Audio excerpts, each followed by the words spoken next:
70 साल निचली अदालत से लेकर सुप्रीम कोर्ट तक बाबरी मस्जिद के मुद्दई हाजी मोहम्मद हाशिम अंसारी ने मस्जिद के लिए लड़ाई लड़ी और अब फैसला आने के बाद उनके बेटे इकबाल अंसारी अपने हाथों में रामचरितमानस और रामनवमी का दुपट्टा और श्री राम जन्मभूमि पूजन का आमंत्रण पत्र लेकर के बैठे हैं।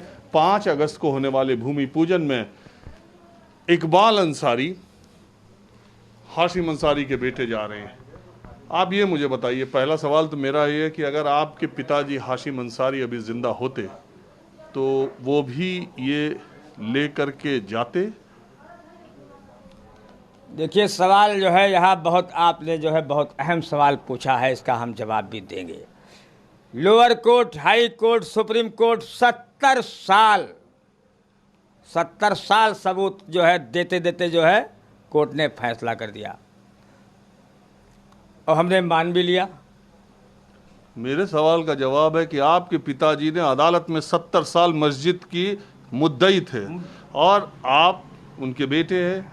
आप रामनवमी, रामचरितमानस और निमंत्रण पत्र लेकर बैठे हैं, पूजन में जा रहे हैं। मैं सिर्फ ये जानना चाह रहा हूँ, क्या हाशिम अंसारी भी होते अगर तो वो जाते और उनको निमंत्रण मिलता? देखिए, अयोध्या में जो है ये निमंत्रण हमको दिया गया, सुप्रीम कोर्ट के फैसला करने के बाद में दिया गया, जब फैसला हमने मान लिया।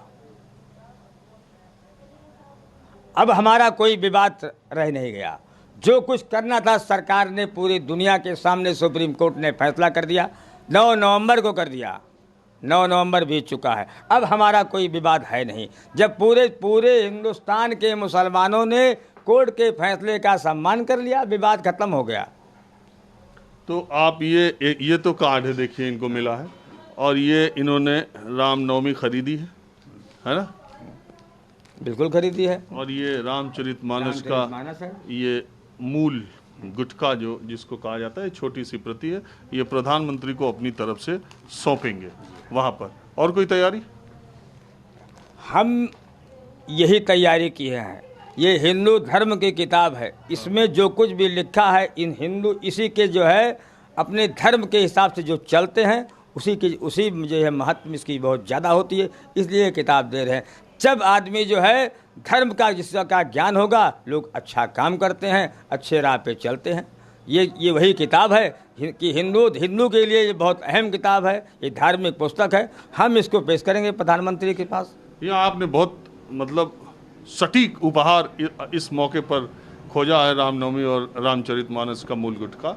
ये जो है ये एक मौके पर सटीक उपहार देने की एक बात होती है ना, तो आप दे रहे हैं और ये अच्छी पहल भी आपकी तरफ से है। दूसरी बात मैं ये कह रहा हूँ कि अब अयोध्या में जिस तरह का माहौल है इन दिनों, यहाँ पर मुसलमानों में आपको छोड़ के बाकी मुसलमानों में भी वही भावना है जो आप में है? देखिए, अब जो है जो भावनाएं हम में है वही भावनाएं सब लोगों में है, इसलिए कि मुकदमा अब ख़त्म हो चुका है। अदालत से जो हमको मिलना था वो मिल चुका है। और आप ये भी मानते हैं कि इसके बाद अयोध्या एक नई शुरुआत, एक नए विकास के रास्ते पर आगे बढ़ेगा? देखिए, हम पुराने विवाद को दोहराना भी नहीं चाहते।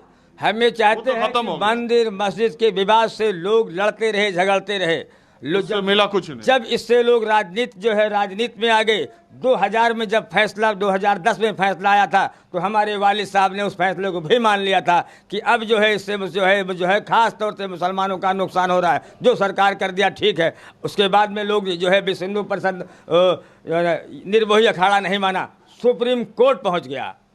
अब वो पुरानी बात हो गई। अब मैं जा रहा हूँ। आप लगातार पूरे दिन मीडिया को इंटरव्यू दे ही रहे हैं।